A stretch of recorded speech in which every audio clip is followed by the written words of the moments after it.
प्रिय दर्शकों, फिर से स्वागत है हमारे आज के खास कार्यक्रम में। मैं आपके साथ देवभूमि ऋषिकेश उत्तराखंड से आचार्य आशीष। आप भी नीचे कमेंट बॉक्स में अपना नाम या अपने शहर का नाम लिखकर हमारे आज के कार्यक्रम का एक विशेष हिस्सा बन सकते हैं। समय हम लोग ज्यादा नहीं कमाएंगे, सीधा चलेंगे अपने आज के टॉपिक पर। देखिए, आज हम बात करेंगे सूर्य के द्वादश भावों के अंदर फल, अर्थात आपकी जन्म कुंडली में सूर्य फर्स्ट हाउस से लेकर 12th हाउस तक जहां भी बैठे हों, उसका क्या परिणाम रहेगा। सीधा सा विषय। आप अपनी जन्म कुंडली खोल सकते हैं या अपने बच्चों की कुंडली में देख सकते हैं कि कौन सा योग यहां पर कैसे बन रहा है और इसका क्या परिणाम रहेगा। देखिए, वैसे तो जन्म कुंडली में हम लोग जब भी प्रोडिक्शन यहां पर करते हैं और उसको हम चेक करते हैं, देखते हैं, उसको एनालिसिस करते हैं, तो उसमें हमें सभी पहलुओं पर नजर डालना होता है। सभी पहलुओं पर विचार करने के बाद ही हम प्रेडिक्ट करते हैं। लेकिन फिर भी आप घर बैठे ज्योतिष सीखें और समझें ज्योतिष के भाषा को। बहुत सारे लोग ज्योतिष में दिलचस्पी रखते हैं और रखना भी चाहिए, क्योंकि ज्योतिष तो वेदानाम चक्षु ज्योतिषः, सब कुछ यदि देखने और दिखाने में समर्थ है तो सिर्फ ज्योतिष है। इसलिए ज्योतिष का ज्ञान होना परम आवश्यक है। चाहे हम दैनिक मुहूर्त देखते हैं या कुछ भी राशिफल देखते हैं, ए टू जेड, तो ज्योतिष की हमें जानकारी होना बहुत अच्छा है। आप भी रखें ज्योतिष की जानकारी, बहुत अच्छी बात है। तो मैं आपको यहाँ पर आज प्रयास करूंगा इस छोटी सी वीडियो में कि आपके फर्स्ट हाउस से लेके 12th हाउस तक कहीं भी सूर्य बैठे हों तो क्या उसका परिणाम रहेगा। साथ ही साथ अगर अशुभ परिणाम आपको मिल रहे हैं तो उपाय भी अंत में मैं एपिसोड के बताऊंगा आपको। तो सबसे पहले हम लोग समझ लेते हैं फर्स्ट हाउस के अंदर क्या स्थिति रहेगी। देखिए, आपकी जन्म कुंडली, मुझे पता नहीं है कि आपकी कुंडली में सूर्यदेव कहाँ बैठे हैं। हो सकता है पहले घर में बैठे हो सकता है दूसरे में बैठे हो, या 12वें घर तक कहीं भी बैठे हो। जन्म कुंडली के इस 12 खानों के अंदर ही सूर्य कहीं ना कहीं होंगे, ये तो पक्का है। लेकिन वहां राशि भी अलग अलग हो सकती है। क्या पता वहां मेष हो, मेष के अंदर सूर्य बैठे हो। क्या पता वहां सिंह हो, सिंह के अंदर सूर्य बैठे हो। क्या पता तुला हो और तुला में सूर्य बैठे हो। तो यहां पर ये चीज काफी महत्वपूर्ण हो जाती है। अब उसका यहां पर फल बिल्कुल विपरीत हो जाएगा। मान लो मेष राशि के अंदर सूर्य है, तो मेष के अंदर सूर्य होंगे तो वो उच्च होंगे, सूर्य मेषे उच्च के। और तुला राशि में अपने से ठीक 7वीं राशि तुला में चले जाएंगे, कार्तिक का महीना होगा तो सूर्य नीच के हो जाएंगे। तो अब हम इसको भाव के हिसाब से नहीं कह सकते हैं, लेकिन अक्सर आप लोग इसको जानने की चेष्टा करते हैं। इस प्रकार से लोग सर्च भी करते हैं, बहुत सारे लोगों का निवेदन भी था। तो मुझे लगा चलो भाव के माध्यम से हमें सभी ग्रहों पर मैं आपके साथ चर्चा कर रहा हूं। आज हम सूर्य की चर्चा कर रहे हैं। तो हम देख सकते हैं सूर्य यदि प्रथम भाव के अंदर यानी फर्स्ट हाउस के अंदर बैठे हैं तो क्या फल रहेगा। चलते हैं और देखते हैं अपनी कुंडली के अंदर। देखिए, सबसे पहले हमें सूर्य के बारे में समझना होगा। सूर्य एक प्रतापी ग्रह है, बड़े ऊर्जावान ग्रह हैं, बड़े तप्त ग्रह हैं।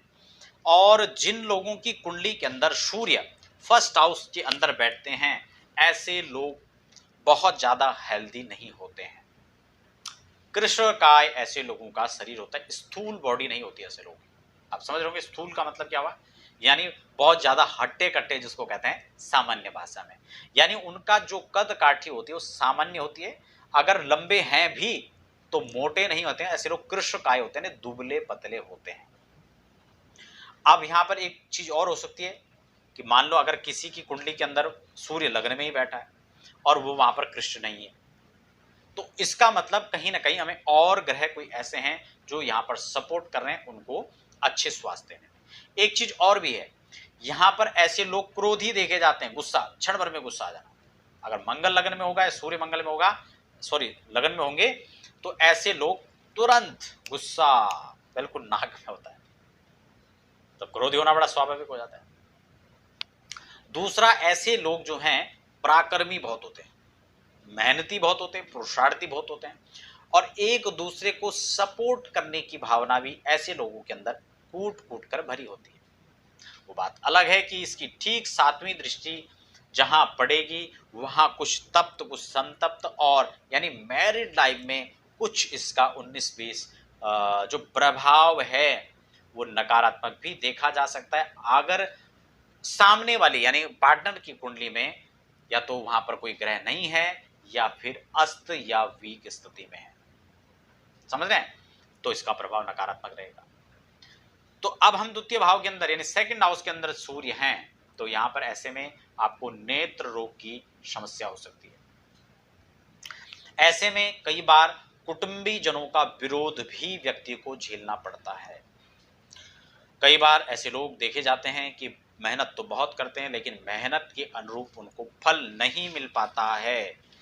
अगर यहीं सूर्य नीच के हो जाते हैं तो धन के मामले में उनको परेशानियों का सामना करना पड़ेगा। अगर यहाँ पे उच्चस्थ हैं या अपनी मूल त्रिकोण राशि पर सूर्य बैठते हैं तो ये कहीं ना कहीं आपको धन आगम में सपोर्ट करेंगे। ठीक वही तृतीय भाव में अगर सूर्य चले जाते हैं, थर्ड हाउस के अंदर बैठे हों, तो यहाँ पर सूर्य अच्छे माने जाएंगे, क्योंकि कोई भी क्रूर ग्रह अगर यहाँ पर बैठते हैं तो यहाँ पर थोड़ा अपना प्रभाव अच्छा देते हैं, बशर्ते यहाँ पर उनकी कंडीशन अच्छी होनी चाहिए। लेकिन फिर भी तृतीय भाव के अंदर इसका बहुत ज़्यादा दुष्परिणाम नहीं देखा जाएगा। पारिवारिक जनों की बात हो, इष्ट मित्रों का साथ हो, यहाँ पर भरपूर अच्छी मात्रा में मिलेगा। पुरुषार्थ ऐसे में व्यक्ति बहुत करता है, पराक्रम बहुत बना रहता है।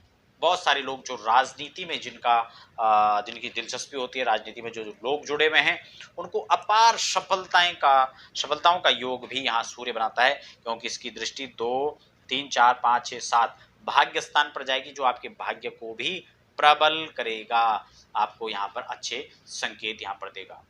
तो अपॉर्चुनिटी बहुत ज़्यादा हो जाती है यहाँ पर, तो आप उसका लाभ यहाँ पर ले सकते हैं।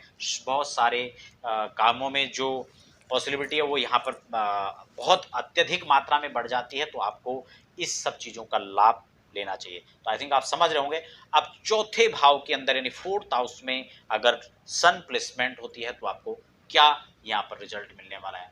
देखिए, चौथे भाव के अंदर जो हमारे सुख का भाव माना जाता है, माता का भाव माना जाता है, अगर इस भाव के अंदर यहाँ भगवान सूर्यदेव आकर के बैठे हैं और इनकी सीधा दृष्टि दसम हाउस पर रहेगी, 10th हाउस के अंदर, यानी जिससे हम सरकारी राजकार्यों को हम लोग देखते हैं, पिता के संबंधों को देखते हैं, अगर यहाँ नीच के सूर्य हुए तो यहाँ ये इनमें खलल पैदा करेगा, दखल डालेगा, उससे संबंधित नेगेटिव इफेक्ट उसके ज्यादा नजर आएंगे बजाय पॉजिटिव के। उपाय में अंत में आपको सभी राशियों वालों को बताने वाला हूँ, सभी भाव के हिसाब से बताऊंगा क्या आपको करना चाहिए, एक सामान्य उपाय। वैसे उपाय के लिए मैं अलग अलग चर्चा अलग अलग ग्रहों के लिए अलग अलग एपिसोड बना चुका हूं, आप उनको भी जाकर देख सकते हैं। तो फिलहाल हम अगर जब बात करें चतुर्थ भाव के अंदर, तो यहां पर अगर इनकी प्लेसमेंट उच्च की है, ठीक है, शुभ ग्रह साथ में बैठे हैं या शुभ ग्रहों की दृष्टि है, तो यहां पर उसका परिणाम अच्छा रहेगा। दूसरा, वहां पर ग्रह वो घर किसका है, अगर उसके मालिक वहां देख रहे हो तो बहुत अच्छा है, या वहां शुभ ग्रहों की दृष्टि हो तो अत्यंत श्रेष्ठ है। ऐसे में आपको चौथे भाव के अंदर बैठा हुआ सूर्य बहुत अच्छा फल देगा। फिफ्थ हाउस के अंदर हम बात कर लेते हैं। अगर पंचम भाव पर इसकी प्लेसमेंट है तो ऐसे में सूर्य यहां पर जहां अगर बहुत ज्यादा कहीं मंगल की दृष्टियां, क्रूर ग्रह, पाप ग्रह यहां बैठे हुए युति हैं, तो ये संतान पक्ष को हानि पहुंचाएगा। एजुकेशन के मामले में हालांकि हम बात करें यहां पर तो सूर्य अच्छा फल यहां पर देगा, लेकिन कभी कभी अगर मान लो चंद्रमा भी साथ में है या फिर चंद्रमा की दृष्टि यहाँ पर है, पापक ग्रहों की दृष्टि है, तो ऐसे में एजुकेशन प्रभावित हो सकती है, लेकिन फिर भी यहाँ पर बहुत ज़्यादा नेगेटिव यहाँ पर सूर्य नहीं करेंगे, वो आपको अच्छा ही यहाँ पर रिजल्ट देंगे। लेकिन कुछ चीज़ों में यहाँ पर आपको 19-20 का सामना करना पड़ सकता है, उसके लिए आपको उपाय भी अंत में बताने वाला हूँ। उपाय आप करेंगे तो आपको अच्छा फल मिलेगा। अब हम बात कर लेते हैं छठे भाव के अंदर। अब षष्ठम भाव के अंदर यानी 6th हाउस के अंदर इनकी प्लेसमेंट होती है, तो ऐसे में शत्रु मर्दन वाला ये व्यक्ति होगा, शत्रुओं को परास्त करेगा, राजनीति में बहुत उच्च पदों तक जाएगा। आप कहीं पर भी जॉब करते हैं, कहीं पर भी आप रहते हैं, कहीं पर भी आप कोई खेल खेलते हैं या कोई भी वातावरण आपका है, उसमें आप आगे रहते हैं, लीडिंग आपकी रहती है उसमें, ठीक है ना। तो ये अंदर आपके अंदर अच्छी क्वालिटी भी होती है। हालांकि कुछ चीज़ों में यहाँ पर सूर्य अच्छे नहीं माने जाते हैं, लेकिन फिर भी ज़्यादातर मामलों में सूर्य यहाँ पर आपको प्रभावी और प्रतापी बनाता है, ठीक है। अब हम बात कर लेते हैं 7th हाउस के अंदर। 7th हाउस में सन प्लेसमेंट होने से क्या स्थिति यहाँ पर बनेगी। सबसे पहले तो मैं आपको बता देता हूँ, जब यहाँ पर सूर्य बैठते हैं तो आपको विवाह में विलंब होता है। अक्सर 7th हाउस के अंदर जिनके सूर्य बैठे हुए, मंगल बैठे हुए, शनि बैठे हुए, राहु बैठ गया, केतु बैठ गया, तो विवाह में विलंब होना 100% श्योर है। अब जो है मैं उपाय भी अंत में बताऊंगा सभी को, लेकिन सूर्य यहाँ पर साथ ही साथ कहीं ना कहीं मैरिड लाइफ के अंदर भी समस्याओं को उत्पन्न करता है। तो वो पार्टनर की कुंडली में इसीलिए जब मैचिंग करवाते हैं, कुंडली मैचिंग होती है, तो उसमें प्रॉपर ये सब चीज़ें देखी जाती हैं कि क्या अगर ये यहाँ पर बैठा हुआ तो कोई कैंसिलेशन इस चीज़ का है या नहीं है। अगर नहीं है तो ऐसे में उनको ये चीज़ बता दी जाती है या फिर उसके लिए सलाह नहीं दी जाती है। ठीक है, तो 7th हाउस के अंदर अब हम बात कर लेते हैं 8th हाउस के अंदर। सन प्लेसमेंट यदि 8th हाउस के अंदर है तो आप ये मान के चलें कि आपको कहीं ना कहीं आत्मविश्वास की कमी यहां पर ये दर्शाता है। प्रॉपर डिसीजन लेना, ऐसे लोग मैं अक्सर देखता हूं कि वो उसमें नाकाम रहते हैं। हाँ, चंद्रमा की स्थिति अगर बहुत अच्छी हो तो थोड़ा पॉसिबल हो सकता है, लेकिन फिर भी यहाँ पर मैं आपको बता दूं, अष्टम भाव के अंदर सरदर्द की समस्या, नेत्रों की समस्या, कहीं ना कहीं हड्डियों के अंदर प्रॉब्लम बना रहना, सरदर्द की समस्या बना रहना, ये समस्याएं कुछ यहाँ पर आम हो जाती हैं। इसीलिए मैं उपाय भी आपको अंत में बताने वाला हूँ। अब हम बात कर लेते हैं 9th हाउस के अंदर।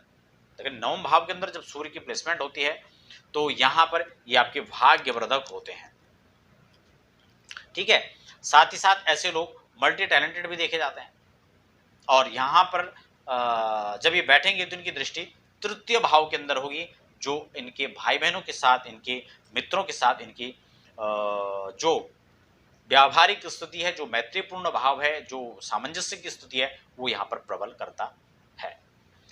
अब हम बात कर लेते हैं 10th भाव के अंदर, यानी 10th हाउस में यदि बैठते हैं तो यहाँ पर एक चीज है, कभी कभी यहाँ पर देखा जाता है कि सूर्य आपको बहुत अच्छे पदों तक पहुंचाने का काम करता है।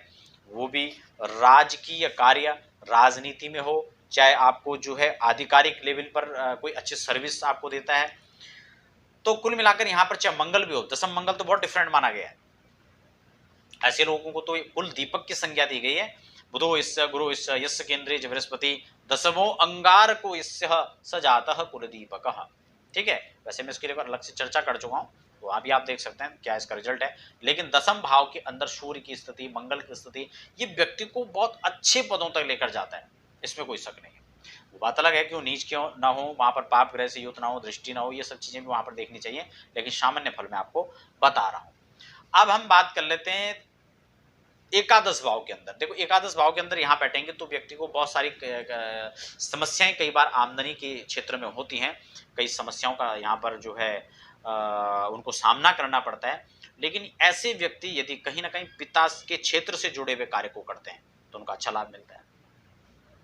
या फिर ऐसे लोग कहीं ना कहीं राजनीति या राजनीतिज्ञ लोगों से जुड़ करके काम करें तो उनको बहुत अच्छा मिलता है। कई लोग हमने देखे कि जो कॉन्ट्रैक्टर हैं और वो उनके इर्द गिर्द घूमते रहते हैं और वहां से उनको अच्छे जो कार्य हैं उनको वहां से मिलते हैं, जो उनकी आमदनी के स्रोत को मजबूत करने का काम करता है, यानी ठेकेदारी का कार्य जिसको हम कहते हैं। ठीक है नहीं, कहीं रोड बन रहे हैं, पुल बन रहे हैं, नालियां बन रहे हैं, उनके टेंडर जो उनको मिलते हैं, ठेके जो उनको मिलते हैं, वो उनको अत्यंत फायदेमंद होते हैं।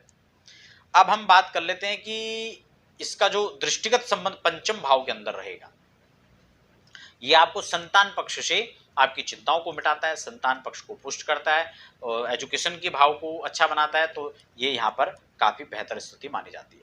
अब द्वादश के अंदर प्लेसमेंट यदि सूर्य की होती है, ऐसे लोगों को खासकर सिर दर्द की समस्या बनी रहती है। बहुत सारे लोगों की कुंडली के अंदर हमने इन चीजों को प्रैक्टिकली देखा है और आप में से भी तमाम दर्शक जो देख रहे हैं, हो सकता है आपकी कुंडली के अंदर सन प्लेसमेंट 12th हाउस में हो, तो आप इस चीज से निश्चित रूप से ग्रस्त होंगे। अब हम बात कर लेते हैं कि एक और चीज यहाँ पर जो है, ऐसे व्यक्ति को मान सम्मान की दृष्टि से कहीं ना कहीं बहुत अच्छा जो है उनको सम्मान नहीं मिल पाता। अपने परिवार की बात हो, घर की बात हो, ऑफिस की बात हो, कहीं भी हो, वो अपनी पूरी जान झोंक लेते हैं, सब कुछ कर देते हैं, मिटा देते हैं अपने आप को, लेकिन तब भी कोई उनकी पीठ को नहीं थपथपाता, कोई यश नहीं देना चाहता उनको। तो ये कमी यहाँ पर जो है अक्सर उनके साथ बनी रहती है। खर्च की बात करें तो ऐसे लोग बहुत खर्चीले भी देखे जाते हैं। आमदनी के स्रोत हालांकि यहाँ इनके अच्छे भी होते हैं, ऐसा नहीं कि आमदनी के लिए यहाँ पर खराब होता है, लेकिन कुछ चीजों के लिए यहाँ पर सूर्य को अच्छा नहीं माना जाता है।